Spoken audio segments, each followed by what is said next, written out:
What's up, comic book fans? Pete here from Comic Books Transformed, where we talk about all of your favorite comics that are converted into streaming shows, movies, and more.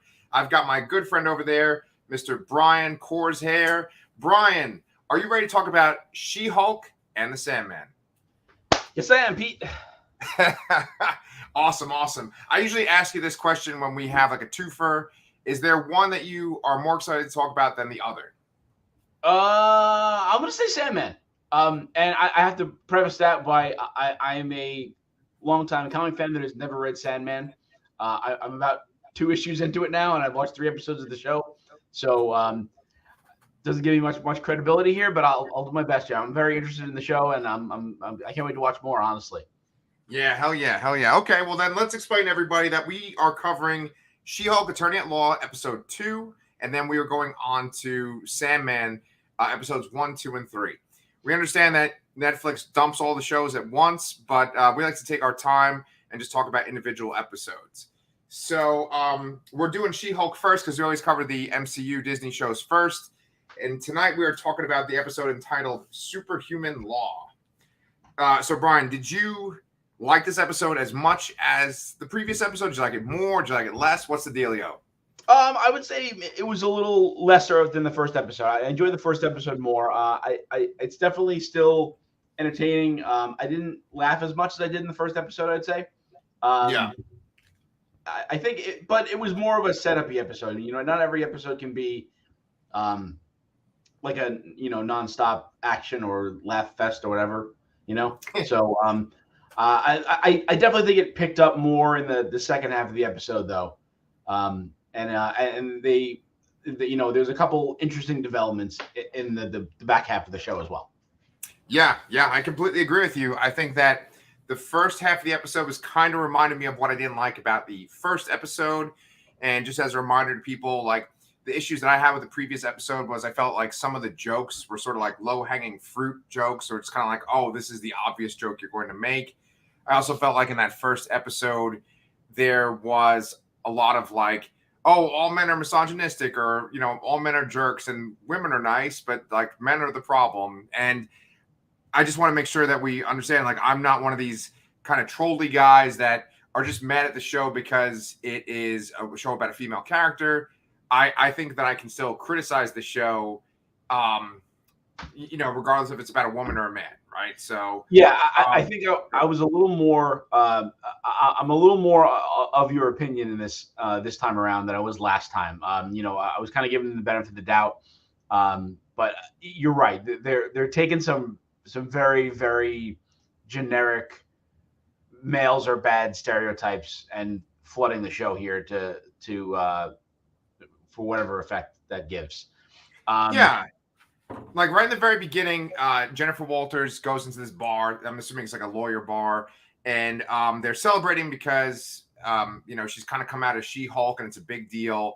However, she loses her job, right? And while they're celebrating, this guy who was on the opposite team, the prosecution's team, comes up to her and says some kind of snippy, kind of condescending things to her. And then when he's done, he's like, oh, there's a hot chick over there. I'm going to go talk to it. Like he says it as opposed to her. That's supposed to be the joke. I will say I did sort of laugh at that a tiny little bit. Yeah. I can take something like that as like a one-off sort of thing. That's kind of funny. So this is one guy. I mean, and he was actually on her team, not on the opposing side. He's from her law firm too. So, wow. Yeah, but she's walking through the office, and it's like the boys' club lawyers, and then there's not a female in sight. And I understand that there's probably are law firms that are like that. I have no experience with law firms, but it is very stereotypical. What? Not yet. You might have some experience with law firms soon, being on this show. Oh, maybe. Yeah, but that's the case. Like, right in the very beginning, there's sort of like these little news flashes. There's different reporters talking, and one guy on the street's getting interviewed, and he's like, she was like a Hulk chick, and she was fit, or something like that. He said too, And then he's like, oh, and She-Hulk. And the guy says, She-Hulk. He's like, exactly. Right. Yeah, I don't know. Yes, I do feel they're going hard at bat with the background characters as dumb generic males. It's not bothering me too much. I'm not really gonna lose sleep about it. I still like the show.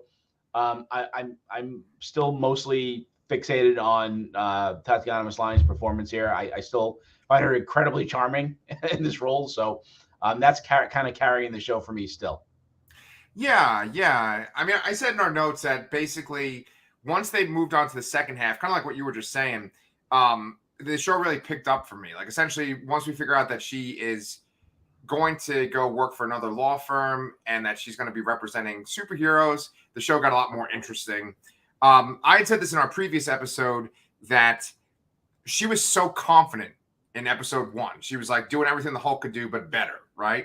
And so like, oh, I got this covered. So you would think that the immediate reaction would be that she would fail or that she would like lose control and Hulk out in the courtroom.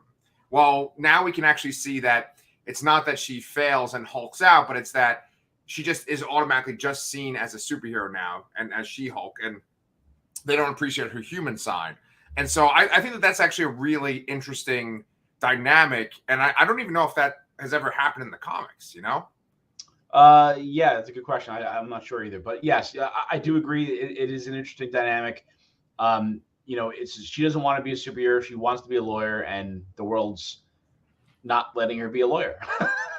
Yeah. Until her the opposing side on the court case she did lose offers her a job. Yeah. And you know, it's funny, like I think I've probably read hundreds of comics with She-Hulk in it. And maybe in those hundreds of comics, like she's been Jennifer Walters like 10 times. You know? Yeah, I would say that you normally don't often see her as Jen. Yes, It is pretty rare, and yeah. and so you know there are jokes that do land. I want to talk about one last joke that I didn't like, and it's still in that beginning part that I didn't like that much. She goes to see her family, which I've never seen anyone in She-Hulk's family in the comics besides Bruce. So it's kind of cool to see that she has her own parents and cousins and stuff too besides Bruce, but then at the dinner table her one cousin is like, you got fired, like right away, and I just thought that's too easy and dumb. Yeah, the family did feel a little typical sitcom-y kind of overbearing parents, but one's a little more understanding than the other, I suppose, but yeah, it wasn't like horrible, but it wasn't great either. It was just kind of there. Take it or leave it. Yeah, and you know what? Like it kind of turned around.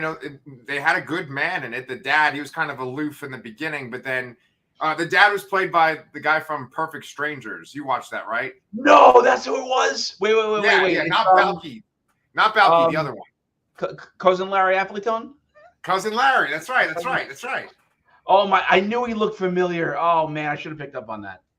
Yeah, that's the second time he's shown up. I saw him. He was in Succession last season too, and I was real happy to see him too, or 2 seasons ago. But anyway, so after that scene, we do finally get her working with the law firm, which is let's see, GLKH.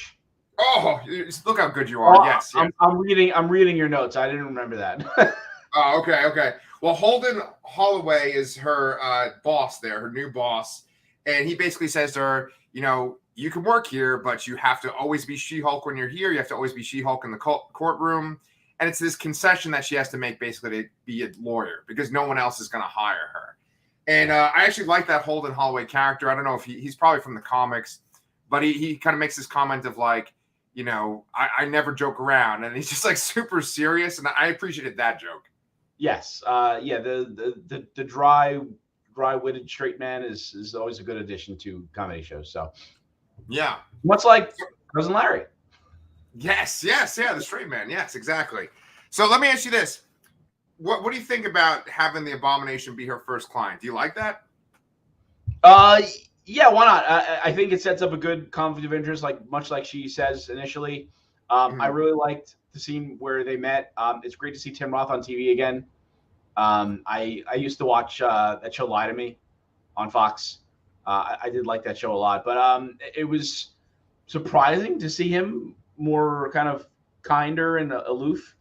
And I obviously the stinger at the end there is that he They're tying this in to be right around the same time as Shang-Chi. Right. And there's footage of him in the cage fight with Wong. So I'm really curious to know more about that now. And I'm assuming they will be explaining this. And I'm also curious about this Seven Soulmates thing. And I'm assuming that's those scenes that they showed in the previews with where you see Matador and then the Human Bull or whatever the heck they were, and there's other villainy superhero kind of people sitting around a circle with those like an AA or something like that. I'm assuming that's that. Okay, that's interesting. Because with this show, I've kind of taken a different approach than the other MCU shows. I don't treat it like, oh, this is going to tie into this, and this is. I just kind of have been treating it like they've been marketing it, like it's this sort of half-hour Ally McBeal sitcom-y kind of show, and I've just like left it at that. But when you say that it could like lead to something more, that automatically makes it more appealing to me all of a sudden. Yes, yeah, I think so. And so then you think like Frogman is one of those 7? I don't know if Frogman. I feel like he's going to be separate from that. But there was definitely. You remember the footage when we were trying to figure out who it was, and then you told me it was the Matador and then the Man Bull or Human. Oh God, I can't remember what his name was. Yes, I guarantee that's the 7 people, and I'm curious to hear more about that. The other big connection too was that we do see Bruce Banner again, and at the very end of the phone call they have together, we see him flying off to Sakaar. So which where my brain immediately goes, I believe I mentioned this last week, is Planet Hulk. And the beginning of Planet Hulk. Oh no. Planet Hulk we already have World War Hulk, and we're gonna see Scar. I don't know how they're gonna rectify it because World War Hulk was Hulk coming back after Planet Hulk and being pissed off at everybody. So, I'm curious to see what that setup is. And now at this point, I'm kind of thinking that was the last we're going to see of Banner for this show. Yeah, I agree with you on that. I thought about this a bit after I watched it today too. He goes to Sakaar, and we assume he goes to Sakaar, and it's because someone contacted him. I think, like, as far as it goes, Universal still owns the rights to Hulk movies, or they share rights with Marvel. And so that's why we don't really have a whole series of Hulk movies in the MCU. And so I was thinking if they did make a World War Hulk movie, it could essentially be an Avengers movie, or it could be like a Young Avengers movie. It could essentially be a team movie, right? Where they need to bring together a team of heroes to fight Hulk. And actually it could be this bittersweet kind of movie where he's somehow back to this sort of raging, angry Hulk, and he's destroying Earth, and they have to take him out. And maybe they do actually like kill Hulk, That could be an angle they could take. Yeah, that sounds interesting. He just comes back and he's not the same. He's not Smart Hulk anymore. And, part of it's figuring out why. Yeah. I mean, Bruce Banner did die in the comics, and then, he eventually did come back as Immortal Hulk, but Bruce died during the whole Civil War II crossover, where there was this fear that he might be this rage monster, and Hawkeye is the one that shot him in the head with an arrow. So, maybe they'll bring Jeremy Renner back for that. I mean, who knows? Yeah, that would be. I hope they would do something like that there, and I hope that would lead to a Immortal Hulk. That would be fantastic. Yeah, I would love to see that more horror take on Hulk, because we have not seen that in live action. Obviously, because it's a much newer concept. I think. Yeah. So. Yeah, but I mean, there's so much stuff you could do with the Hulk, and they've barely scratched the surface in the movies. So, I'm down for all that, honestly. Yeah. So let me see. I'm just trying to think what else I put on here. Okay. So Titania, she wasn't in the episode at all.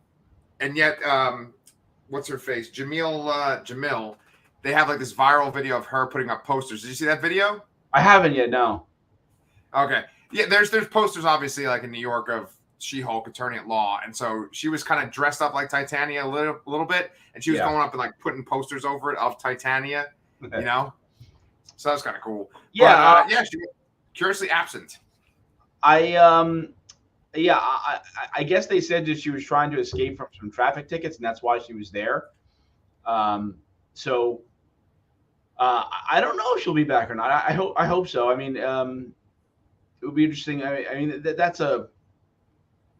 I mean, she's a Hulk villain. I mean, why not have her back? I'm curious to see what the overall villain will be of this show, honestly, because I'm not really sure they even will have a villain necessarily. Maybe it'll just be that it's just some kind of moral choice, where she's representing these superhero cases, but they kind of, even though this one seems to be going her way initially, maybe there's going to be a point where it's a line she won't cross, and she's going to have to quit or do something like that by the end and make some kind of choice. And that's the conflict. Yeah, it does not feel like a show that has like an overarching main bad guy story. It doesn't feel like that at all. And so I wouldn't be surprised if there isn't anything like that. I think that, ultimately she'll kind of come to terms with being She-Hulk, the lawyer. If anything, maybe this leads into Ironheart, because I know that the Hood is the bad guy of Ironheart, right? I think I've heard that, yeah. Yeah. And so the Hood, just for people that don't know the Hood, he was a character actually created by Brian K. Vaughan. We talked about Brian K. Vaughan last 2 episodes. He created the Hood where I think he's connected to Dormammu, and he has this hood, and he's just basically a thug who finds this hood that gives him like supernatural powers. And Bendis like really used him a lot. Like Brian K. Vaughan wrote the miniseries, but then Bendis just like used him like a ton in the Avengers, and he had his own little kind of cabal at one point that he was a part of. And like maybe I could see like this group of supervillains that you're talking about, like this kind of cheesy group, maybe eventually like turning to him for guidance, or like, just like him kind of becoming a presence on this show. Yeah. So I said that maybe that could be the Wrecking Crew, because we've seen them in the previews as well. Oh yeah, that'd be awesome. I mean, there's so much you could do with street level Marvel stuff, and I do feel like in Phase 4 they're committing to street level stuff. Hopefully, yeah. Yeah. Cool, man. So, was there anything else that you had to say about She-Hulk episode 2? Just 2 little things I noticed. One of the bar scenes, you actually do see them watching Ally McBeal. Okay, that's good touch. Okay. There was a point where on the phone conversation between Jen and Bruce, Bruce says something to the effect of like, "Oh, back then I was a totally different person." Do you think that was a nod? I mean, I kind of laughed, like, "Oh, that was Ed Norton," and I don't know. I thought that was kind of funny. I hope they intended that joke to mean that. Yeah, I'm gonna give them credit and say that they did. I didn't even think of that. That's pretty clever. That's awesome. Yeah, man. Well, I'm enjoying the show though. I don't dislike it. I think if they just kind of stay in line with what they did for the second half of the episode, I think I'm gonna dig the rest of the 7 episodes that remain. So hopefully, yes, sir. All right, so now let's switch universes. We're going over to the DC universe because Sandman, before he became like the sort of the flagship Vertigo title, Sandman was set in the DC universe. And I'm going to talk about that a little bit in our discussion today. But we are talking about episodes 1, 2, and 3 of the Netflix show. So, Brian, did you know about that creative team before I shared the notes? The creative team of who wrote the show? Yeah. I mean, I knew I knew Neil Gaiman was involved, obviously, and I did keep saying Alan Heinberg's name in the credits, but I actually didn't notice David Goyer at all, oddly. Yeah. I mean, my extensive research, who knows, I might actually be horrible at this, and, I get a lot of it from Wikipedia. It's definitely not the most accurate source, but yeah, they said that Neil Gaiman, David Goyer, and Alan Heinberg were the main showrunners basically of the show. And David Goyer, probably the people recognize his name, I think, if they are into comic book media. He did all the Blade movies, wrote all of them. He directed Blade Trinity, which is kind of he was one of the writers on Man of Steel. He wrote like on all of the Dark Knight movies, or I think maybe not the third one, but he wrote the first 2. Yeah.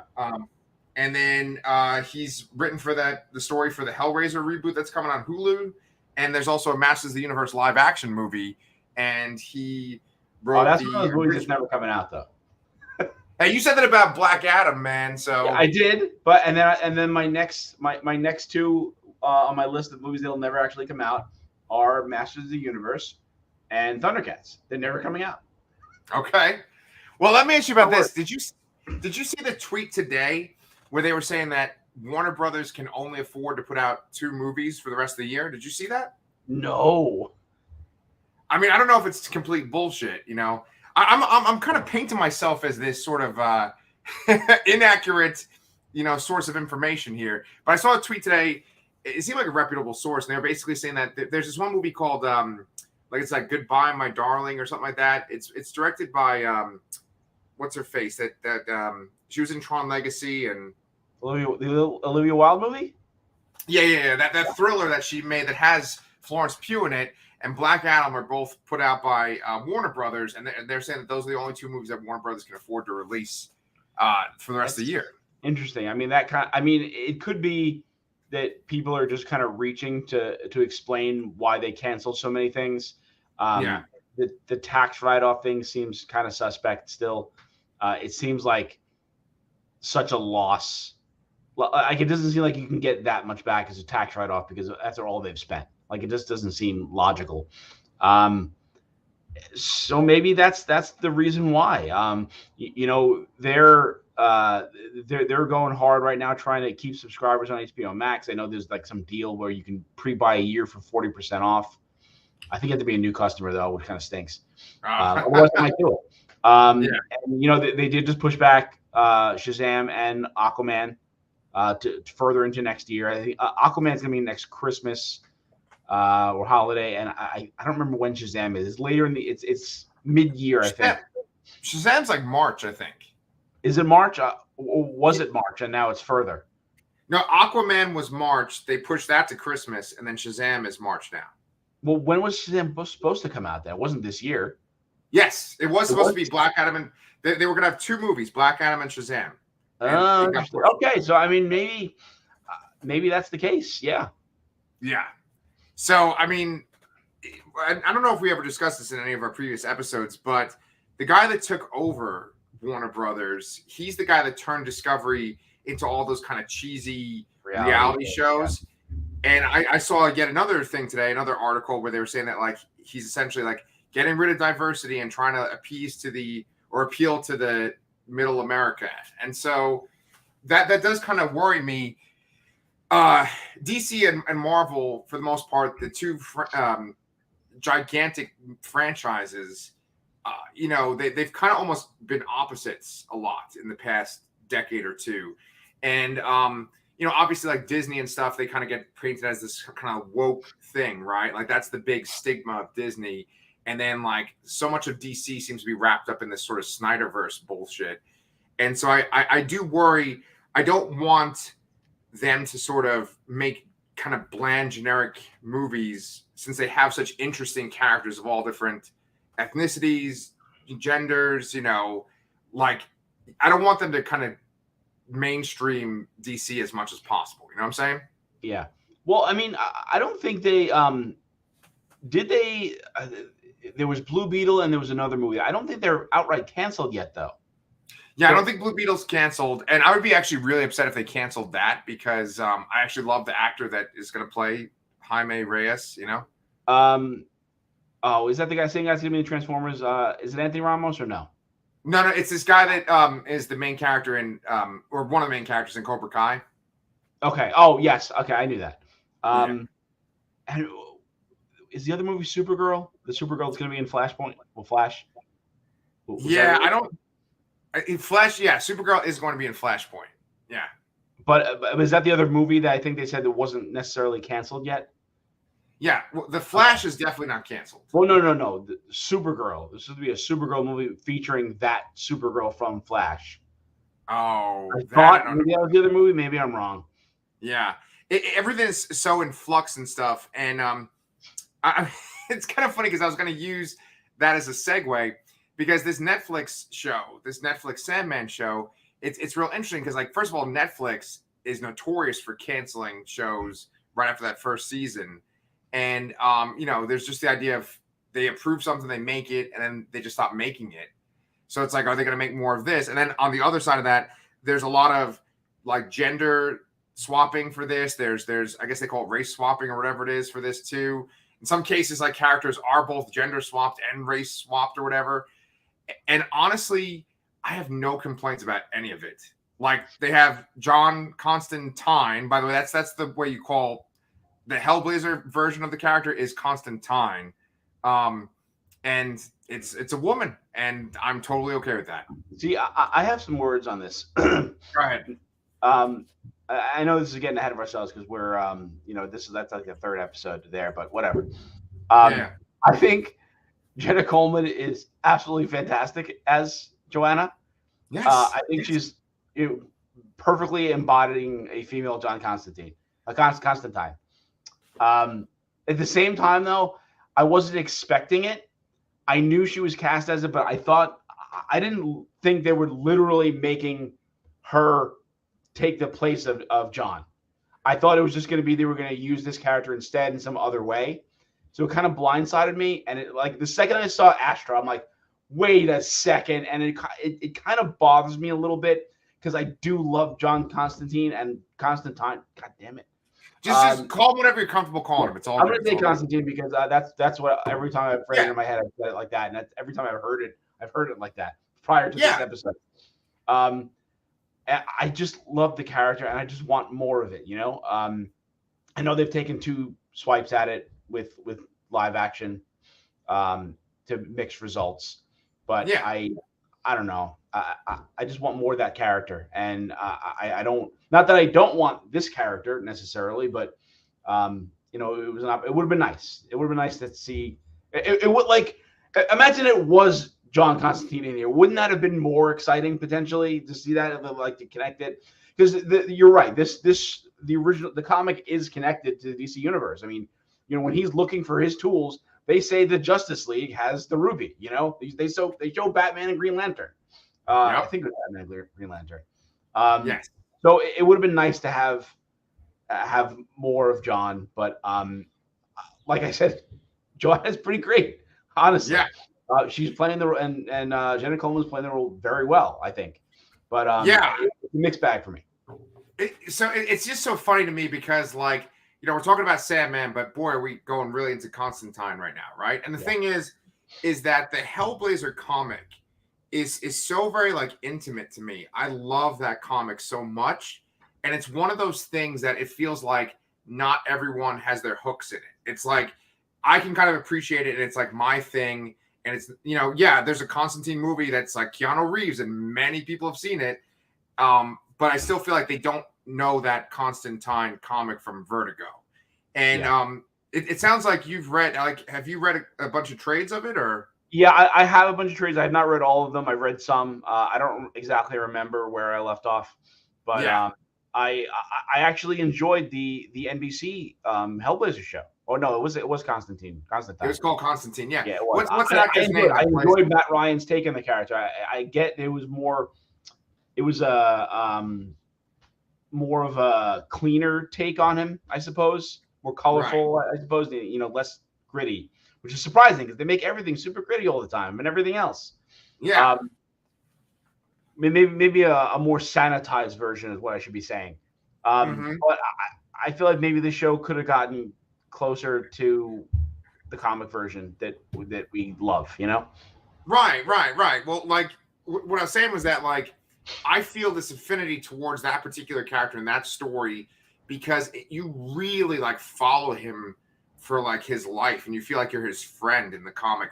And Constantine, the comic or the Hellblazer comic, is so crazy because it's sort of like the place where writers go to cut their teeth that came in. Like Warren Ellis has written it, and Grant Morrison, and Garth Ennis, and Mike Carey. So many different writers started out. That was like one of their first big gigs was Hellblazer, and all the fucking trades are awesome. Like every Hellblazer trade is good, And so, and there's a lot of them. Yeah, there's a lot. Yeah. There's like over 200 issues, right? But is it 3? It may be 3. I think it's like 240 something. But you know, like it would have been cool to have that Matt Ryan version of him that was also in like Legends of Tomorrow, if he was the Constantine in this show. And then you also have that guy that plays Lucifer from like the Fox show. He could play Lucifer in this.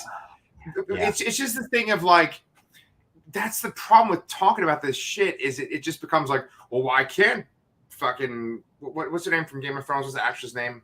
Gwendolyn Christie. Yeah, like what? That's inspired casting. It's a woman and stuff like that. It's like, yes, that is, you know, Lucifer has no gender. Lucifer is an angel, right? Like it's fine, but it's just like, you know, it would have been cool to have those versions of the characters in this show and make it kind of feel more like, oh, this is connected to DC, you know? Yeah, especially if he's the actor that played Lucifer. I don't know his name, but he did make an appearance in the Constantine show. Yeah, you know, just it would be this fun little nod. I mean, I love Gwendolyn Christie actually a lot, and I'm sure she does an awesome job as Lucifer. I haven't gotten to that episode, but yeah, it's just one of those things. I don't know. The idea of like changing people's gender or their ethnicity, that doesn't bother me outright as long as they do the character justice. But sometimes it's like, okay, this is a very intimate thing. It's not like everybody fucking loves Superman, right? Everybody loves Batman. But like, you know, these characters, I've known them a certain way, and that's the way I kind of like them. But with that being said, I'm with you too, and she just did a fucking great job as Constantine. Let's actually talk about Dream, though, if we're going to talk about Sandman. I think he's great. I think you made a point to say that he looks just like the character, and he looks like this kind of British guy or whatever, but his voice is so like deep, and it just sounds right. My wife Kirsten walked in while I was watching it, and she's just like, "Wow, like that guy looks exactly like the comic, and he sounds like insane." She has. I don't think she's read much of it, but she did watch a little of the. And maybe she has read something. I don't know. I think very well cast, especially for Dream / Morpheus so far. I like everybody they've cast so far. To be honest, I don't have any issue. The casting is pretty incredible. Tom Sturridge is the guy that plays Morpheus or Dream or whatever, right? And you know, I said this in the notes, but basically, like when they make him look full on like the comic book character, it's usually because he's like looking at something that's reflecting him in a weird way, or he's like trying to intimidate somebody, and he looks like that comic from the character from the comic. And obviously, the Dream that's in the comic is like pretty much Neil Gaiman from that time period, like from the 80s. That's Neil Gaiman, right? Yeah. And so watching him is like this sort of miraculous thing because he's this like young kind of boy looking actor with this incredibly deep voice, and his delivery is perfect because it's like cold, it's not overly dramatic. He says very little, but it's like effective what he says, and he kind of captures Neil Gaiman, but like a serious dark Neil Gaiman. It's just like, perfect casting. It's pretty great so far. Yeah. I mean, I haven't seen Death. I haven't seen any of the other Endless so far. We've only watched 3 episodes, but that is great. There are so many fucking supporting characters in the first Sandman trade, which I believe is called Preludes and Nocturnes, I think is the first one. Yeah.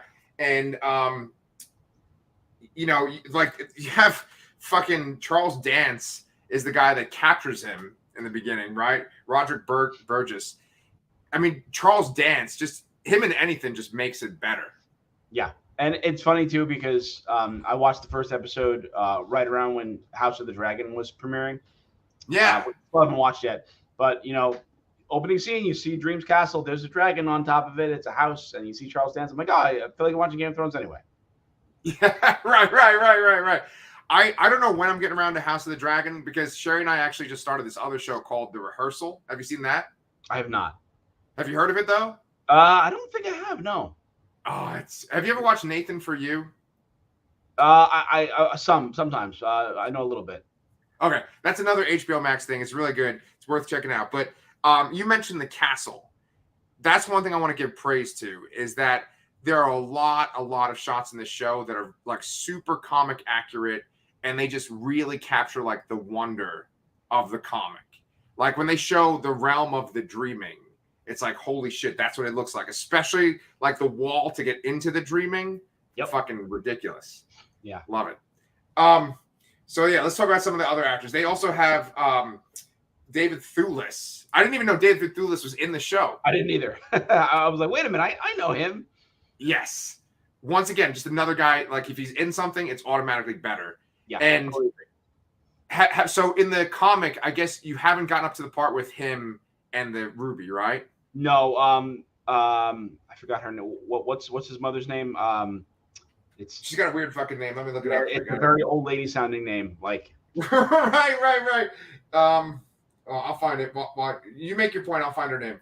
Anyway, yeah, she goes to see him in Arkham Asylum of all places in the comic, and you briefly meet him, but in the show we see the mother give up the Ethel Cripps. Ethel, yes. Yes. We see the mother give up the amulet of protection to him, and then she withers away, and then he escapes. But we don't see that part yet. She just speaks to him from behind the bars at first. Okay. So, obviously, like in the show, he gets out and he's got the ruby. I'm not spoiling anything from the comic. What happens next with him is a single issue of a comic that I remember reading it, and it just like kind of blew my mind. And I'm pretty sure, my memory might be wrong, but I'm pretty sure that I read Sandman when you and I were working at Walden Books in the mall, in the Staten Island Mall. And, I guess we were like 20 maybe or so. So that's 20 years ago reading it. And I remember, right? I'm going to be 40 next month. For our like 50 subscribers, if you guys want to get a little gift from me. But anyway, what I'm saying though is there's a little pretentious point I have to make here, is that Sandman, the comic, it's like an experience when you're a comic book reader. Like you kind of mentioned like before, like, oh, I can't believe I haven't read it or whatever. Like the thing is that like, it's like discovering the Beatles or like Led Zeppelin or something. You're like, oh, this is the thing that everybody talks about and is inspired by. And it's just so fucking good, the comic. Yeah, this is one of those comics that you often see in lists of like the best comics or the best comics for people who don't like comics or superheroes. Sandman is always somewhere near the top. So yeah. Again, like my shock that I have not read it yet is genuine. Like I'm reading comics for 30 plus years here. I have not read the Sandman, which is crazy. And I own them all too. I've owned them all in Comixology for some time, and yeah, you all know about my comics. Do you want me to fill in your day job, and then like you could go read all the trades? Sure, absolutely. Just fly. I have no idea how to fucking do your day job at all, but I'll just pretend. Yeah, and you go read the comics. You don't even need to be here anywhere near here. You can just do it all from the computer. I'll just give you some links. My password. Perfect. It'll all come crashing down. Awesome. But speaking of crashing down, here I got my little segues there. So Dream is kidnapped by Charles Dance and his order, and they want to essentially bring back Charles Dance's son. They want to capture Death, who's one of the seven Endless, and force Death to bring back his son.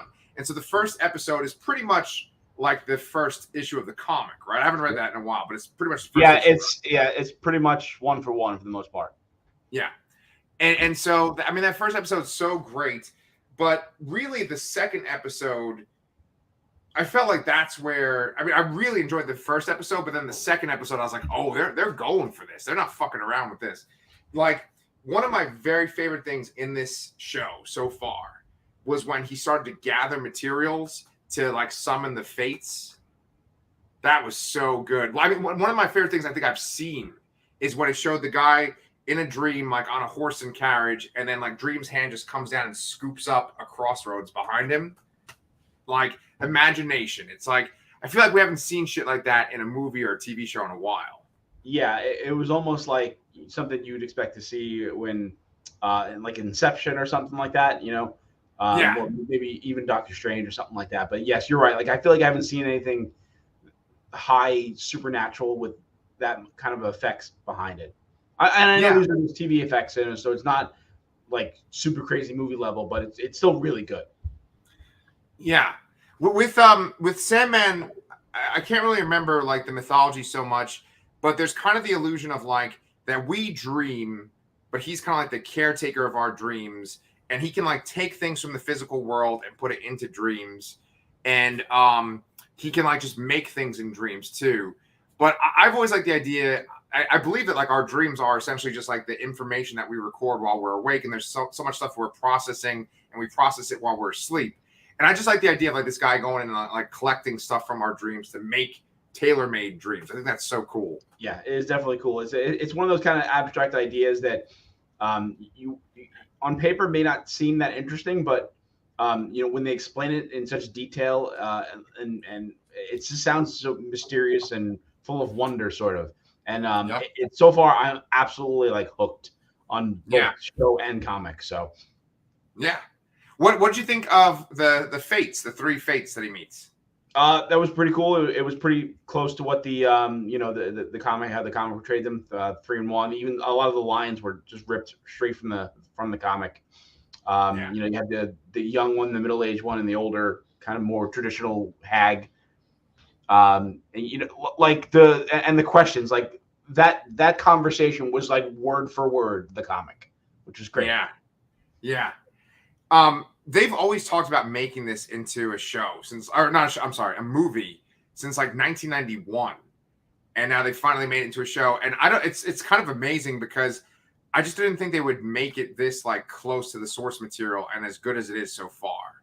Yeah, I couldn't imagine this being made in 91. Oh my God. They would have to really dumb down the supernatural elements, I think, and the fantastic nature of everything, Yeah. Probably what would happen is like you'd focus on like a human lead character who would encounter Dream or something like that. And maybe like they would go find like one of the items that was missing, Yeah. But I've been talking a lot. I think it's because I just fucking love this so much. Like if we do our thing where we rank our shows, this is going to be very high for me. But I will hold my judgment until I see the whole thing. But yes, and a couple of things I want to bring up too. We kind of skip into the second episode, but the whole part of the first episode where Dream gets captured and people start having issues with sleeping, whether they fall asleep and they don't wake up, or they can't sleep, or they're in this kind of like this half state. I had no idea that was based on a real thing. I know. It really happened, and that absolutely blows my mind. Yep. I love things when they take things from history and kind of give it like a comic booky, supernaturally origin. It's fantastic. Really added to the show, in my opinion. And the other thing too is that we're talking about the effects and of the show and all, and how expensive it is. And I saw an article about how Neil Gaiman doesn't think that he's going to get picked up for a second season because I saw that. And so far, I hope that's not true. I hope it does go somewhere else. I don't know if you intended this in your initial intro there, but this is actually a Warner Brothers show too. I mean, obviously. So it happens to be on Netflix, which is interesting to me. I know exactly. It's not on HBO Max, and I mean, maybe thank God it's not on HBO Max, right? Yeah, right? That might have been a worse fate, which is weird to say considering the Netflix's track record. Right. Well, I wanted to address what you said about the sleeping sickness thing. One of the things that Neil Gaiman has said in the interviews about Sandman is that essentially whatever he'd be interested in, he would weave into a story because he could tell whatever story he wanted all the time. Like the first trade is about like him being imprisoned and sort of like picking up the pieces after he's escaped. And then it goes off into these different directions in the other trades, and consequences lead to other things.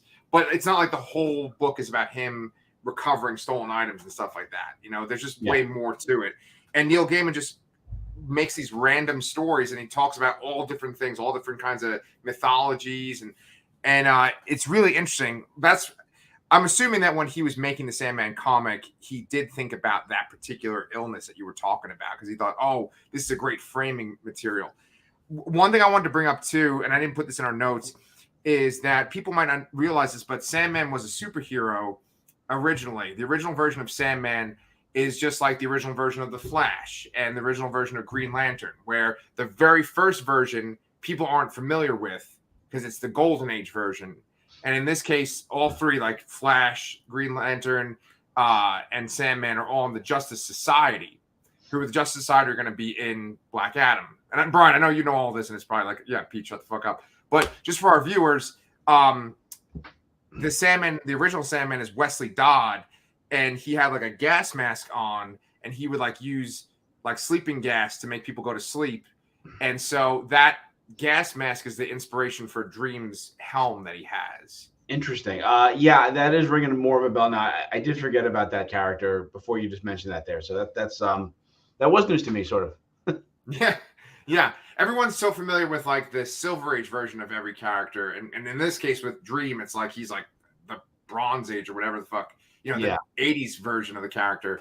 But yeah, he's the Sandman is on the same team as the Flash and Green Lantern and the Atom and all those Justice Society guys. So we talked about episode 1 and episode 2. You want to kind of go into that Hellblazer episode? Yeah, let's do it.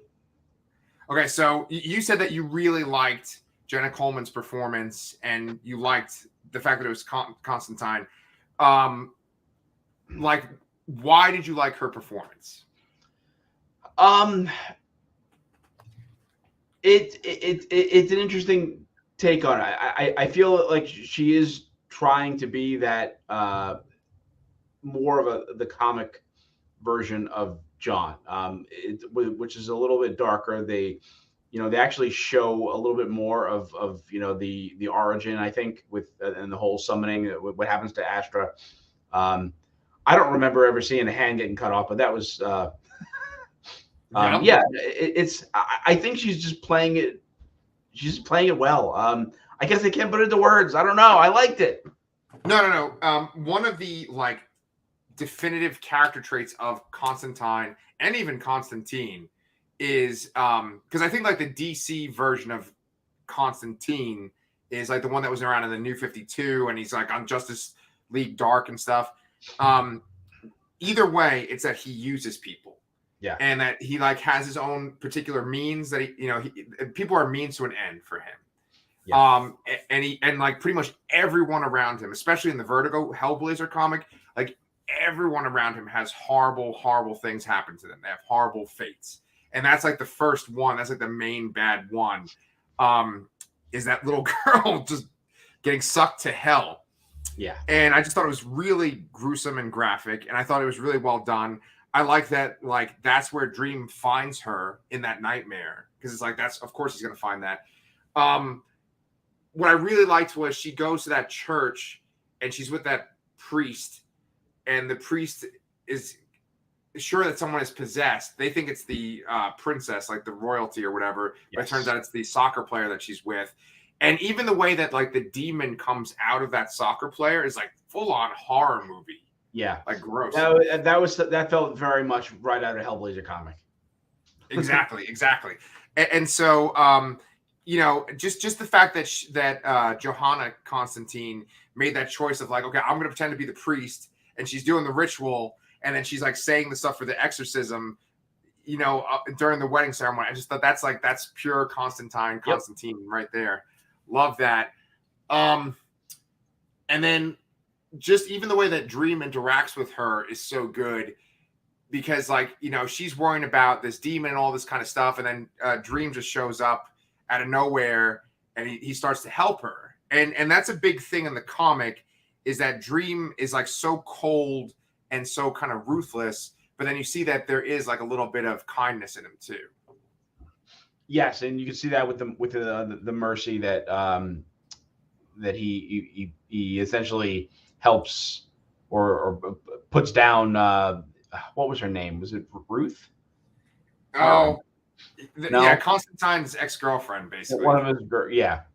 So yeah, he wasn't going to do anything. He was just going to leave her to just kind of bleed out, essentially. And no, he puts her out of her misery, for lack of a better word.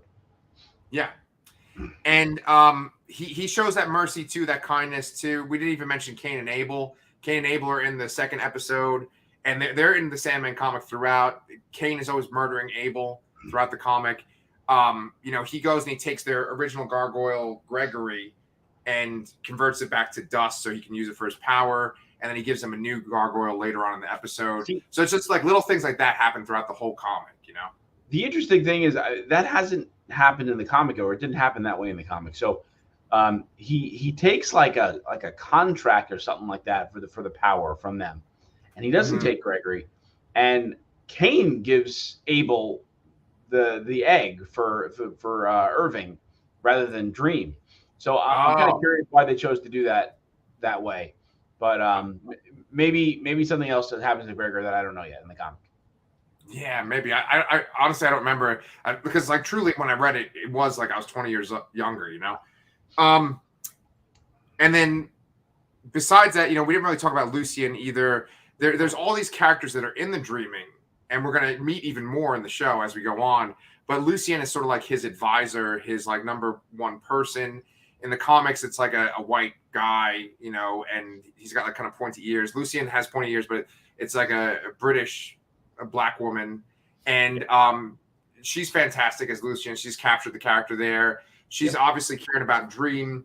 He has a raven because he always has ravens kind of flying around him and taking care of him. And his raven tries to save him in that first episode and is killed by Roderick Burgess's son. And so Lucian makes a new raven, and it's voiced by Patton Oswalt. Yes, Patton Oswalt has to be in every comic property ever, I guess. Yeah, and it's usually just his voice. Yeah. Yep. Yeah, with the exception of like Agents of Shield. right. Which had like multiple Patton Oswalts. Yes. I'm trying to remember. What's his? Is he Matthew? What's his? Matthew. Yes. Matthew. Yeah. And so when he talks, it's like, oh yeah, I could picture that. That's what his voice would sound like in the comic, And it's interesting because he says that kind of thing of like, I remember being a human and then I died and now I'm this raven. I have these things. Right. And that's what happens in the comic is there's this kind of blending of like people being alive and their memories become real things, and I just love all that shit, man. It's so good. Yeah. So did you have anything else to say about episode 3? No, I think I'm good here, but I'm as always I'm excited to watch more. Shit, yeah, man. I'm so glad you chose to watch this with me. Yeah. So we're gonna do like 3 episodes per show, right? Yeah, and then we'll close out with the last 2, I guess. Okay. Hopefully that'll time out with Andor coming out. So yeah, man. Yeah, cool. Okay, well then, I just see like I think we just did like 20 minutes of She-Hulk, and then we did like more than a half hour of Sandman. Yeah. I'm good with that. I want which one we like more. But anyway, let us know what you guys think of Sandman and She-Hulk. We love hearing from you guys. Just tell us, do you like one show better than the other, and what do you think of each adaptation? But until then, if you guys could like and subscribe, boy, we would really appreciate that as well. And then Brian and I will be here next Thursday at 9:15. So we'll see y'all then.